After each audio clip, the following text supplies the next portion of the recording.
My unforgettable vacation. My name is Jack. Today, I'm gonna tell you about what had happened to me and my close friends. That was around in July and August. Me, David and Henry had hit the road for our vacation. We had driven to the countryside for finding some fresh air.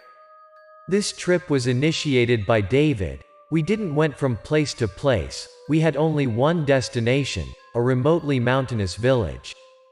David had taken the wheel. The car brought us from the busy city to the quiet countryside, from the highway to the rural road.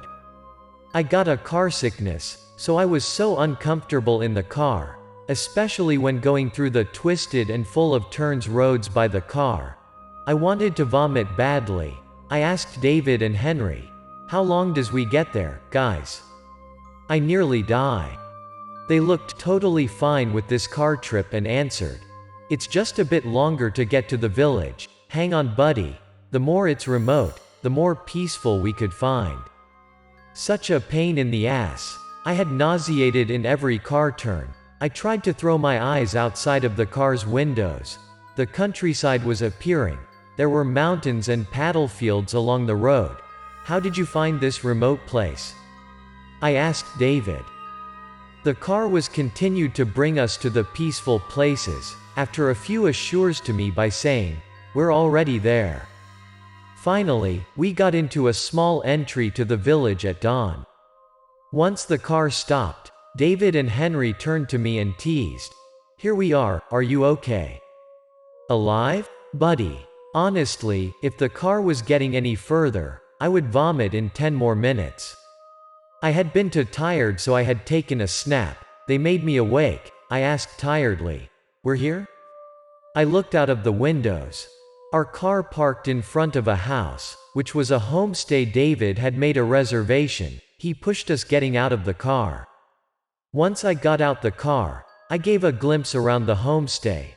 The village was a really quaint, plain and simple village. It looked small and poor as well. "What are we gonna do here, guys?" I asked disappointedly. I thought there was nothing we could do in that poor, such a boring village. David stepped ahead to knock out the door. There was a middle-aged woman opened the door and came out to welcome us. "Hello, I'm David. I have made a reservation via cell phone." "Oh, come in." She gave us a warm welcome. She took us to a clean room in which there was 3 beds. That was where we would stay in a few days after. She said to us before she left, "You could unpack your stuff, I'll prepare your meals." David said thanks to her. It was already a bit late. We had driven a long way here. The homestay's owner asked to serve us dinner as one of their services. Once I entered the room, I wanted to lay down to the bed instantly. After a day in the car, I was real exhausted. David told us to shower before dinner. "You should take a shower, it would be better. After dinner, let's take a walk around." I was too tired with my car sickness and thought there would must nothing interested in this remote village. Is there anything to do here? The village looks too simple and poor. David seemed very optimistic and interested in this place. He replied, "So, it's your choice, dude. If you don't like it here, you could get back to the city and breathe in the polluted air. Me and Henry will be here and enjoy the fresh air a few days." How I could get back by myself, I obediently stay still, and hope there would be something could make me interested. A few moments later, the owner had told us our dinner was ready. At first I thought that was a simple meal, but it turned out very delicious with lots of food to me at the first glance. "Wow, looks great. I don't think we're gonna have a feast." The owner made us 6 nice dishes. She gleefully told us, "If there is anything, just tell me. Enjoy your food." I lavished the food on her. "The food is really delicious and too much to us, much appreciated." "Really? People eat more on offline. Don't forget to come back in the future and recommend my home stay to your friends." She nicely told us. While chatting to her, David asked, "Auntie, are there beautiful places here for us to pay a visit?" "There is a small pound behind the village. People love there. After dinner you guys could come to check it out. The owner advised us to check out the pound. After meals, we walked to the pound as advised. I felt better at that moment and very happy with the good food. Such a feast, I'm stuffed. David and Henry teased me. Well, I think you're gonna pack your bag and get back home. Who knows, this poor village got a nice service, stop mocking me. We walked under a very clear shining moon. We have never seen this clear sky in the city. We have been out of the village and reached the pound shortly. So this is supposed to be the pound we heard of? Henry asked. Honestly, there was nothing special here, there were just silence. Such a quiet place, I said. That was such a small pound, surrounded by lots of flourished trees, but to me that was just similar to the other pounds. I had expected more than that, I said disappointedly. Nothing special, while kicking to a bush of weeds randomly. Once I kicked the bush, there was a bunch of small insects was flying up and made a bunch of brilliant green dots glowing up to the sky in front of us. We were jaw-dropped. I have never seen fireflies before, that was the first time. Lots of fireflies made the pound and the sky that night such a mysterious, quaint and fairy tale-like place. We were fascinated to watch and lavishly exclaimed, "Wow! Fantastic!" The three adults like us started to chase the flies and tried to catch them like children. That was an enjoyable time to us. As a result of that, we caught no fireflies, but we had have a great time together in that beautiful, peaceful and full of fresh air place. The three of us were at there for a while that night, comfortably. I felt that would have been real rare to see something like that in our modern life. The next day, we came to visit a mountain nearby. Even though that was a difficult route to walk, but the scenery there were really sacrificed us. We had been jaw-dropped multiple times with lots of beauty spots on the way. It really inspired us in a sense of wilderness, without a trace of human being there. After a long day, we headed back to our homestay. Our dinner had been set up already by the homestay's owner. We were very happy with the delicious food as expected. We discussed where we should go next after dinner. I saw a small ancient stage nearby earlier, wanna check it out? David had seen a small stage during walking to the mountain, so he asked us to check it out together. The owner heard that and spoke up. "You guys should stay inside your room tonight, go out is not allowed." That was weird. The night before we had a good time. So why not tonight? David asked the homestay's owner. Why auntie, why not tonight? Is there any taboo in the village? She didn't explain but kept admonishing us. Listen, don't ask too much and take my words. Just stay put tonight, and everything is gonna be fine. After dinner, we headed back to our room. Too soon to got to bed and we were getting boring. Why we have to stay in the room the whole night? Boring. I asked David and Henry to go out. That was good yesterday. The homestay's owner didn't tell us clearly why we shouldn't go out. David objected me. Auntie told us to stay put. We better take the advice, buddy. But why? Is there anything shady here, in this village? The more I think, the more I was unable to explain. David determined strongly.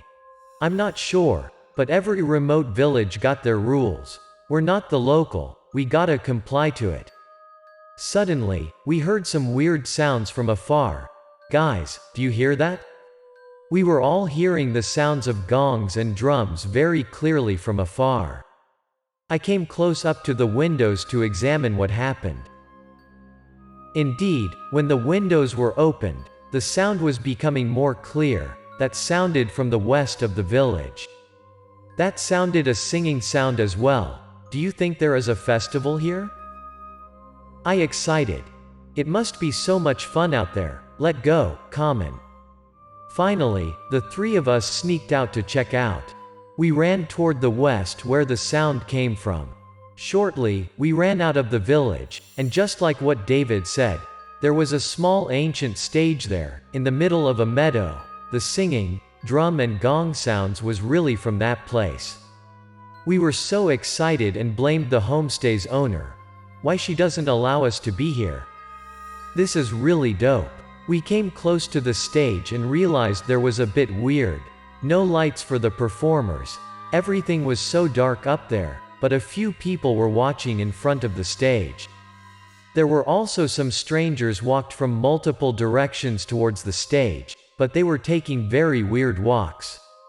Without a doubt, we continued to pass the meadow, which was covering with heavy and up to our chest grass. That was likely to prevent us to step near the stage. We found that was really difficult to pass by. Why the grass is growing so high? There is no proper way to get to the stage?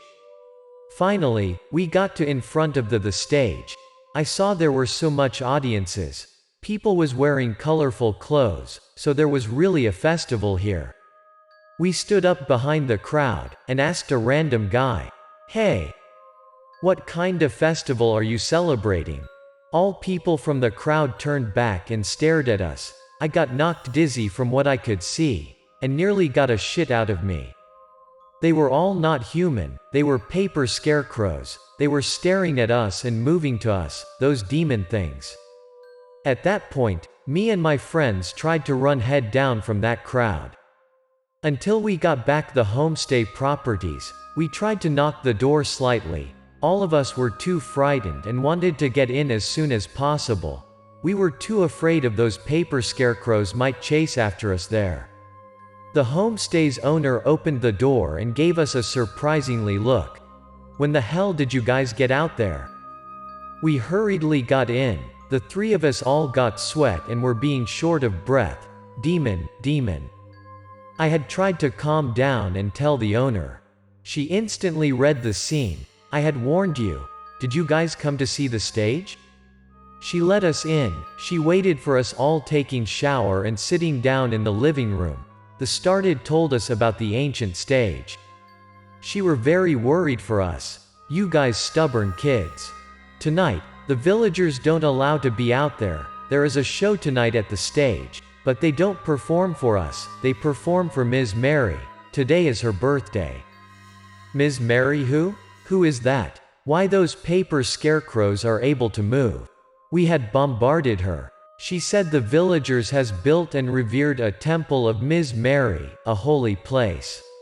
There was a stage in the west that had been abandoned for years, but lately, there have been singing sound at Ms. Mary's birthday every year. Not sure why there were so many golden furry weasels from nowhere brought lots of scarecrows to that stage.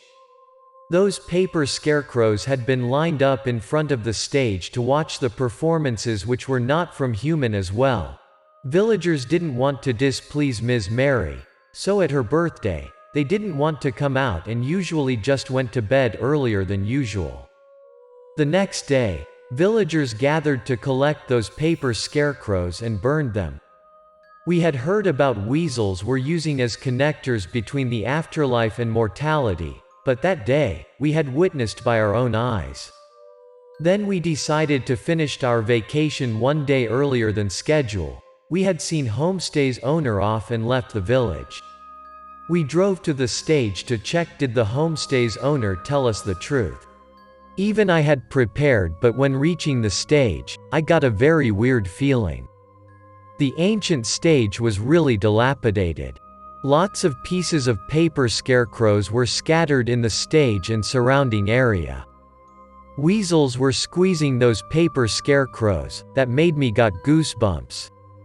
Our vacation was really fun and interesting at first, but after we got to the stage and have been chased by those paper scarecrows that night, it obsessed us, terrifically until now.